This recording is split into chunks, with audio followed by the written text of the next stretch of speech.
బన్నీని hurt చేసిన రామ్. ఈ title చూసి షాక్ అయ్యారా? బన్నీ ఏంటి రామ్ ని హర్ట్ చేయడం ఏంటి? ఈ ప్రశ్నలు మీలో మొదలయ్యాయా?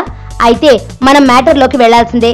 తాజాగా బన్నీ హీరోగా రిలీజ్ అయిన టీజర్ డీజే యూట్యూబ్ లో వ్యూస్ అదరగొట్టిన డిస్లైక్లు దాదాపు 100K పైనే రావడంతో బాగా హర్ట్ అయ్యాడు. అయితే తాజాగా బన్నీని మరో సంఘటన కూడా బాధించిందట. ఆ బాధ కలిగింది హీరో రామ్ వల్లేనట. బన్నీకి బాధ కలిగేంత పని హీరో రామ్ ఏం చేశాడంటే, రీసెంట్ గా బన్నీకి ఓ యంగ్ డైరెక్టర్ ఓ కథను వినిపించాడట. ఆ కథ అనేక మలుపులు ఉత్కంఠతో చాలా స్టైలిష్ గా ఉంటుందట. వింటున్నంతసేపు ఆ కథ బన్నీకి చాలా కిక్కిచ్చినా ఆ సినిమాను చేయలేనని ఆ డైరెక్టర్ కు చెప్పాడట. అయితే ఎందుకు చెయ్యనన్నానో కూడా రీజన్ చెప్పాడట. అయితే ఇప్పుడు అదే కథను హీరో రామ్ కు చెబితే ఆ కథకు గ్రీన్ సిగ్నల్ ఇచ్చాడట. కానీ బన్నీ ఇప్పుడు అదే దర్శకుడికి కాల్ చేసి కథ చేస్తాను అని చెప్పాడట. కానీ ఆల్రెడీ ఆ కథను రామ్ కు చెప్పానని, రామ్ గ్రీన్ సిగ్నల్ ఇచ్చాడని, సినిమా చేయలేనని సదరు డైరెక్టర్ బన్నీకి చెప్పడంతో అల్లు అర్జున్ హర్ట్ అయ్యాడట.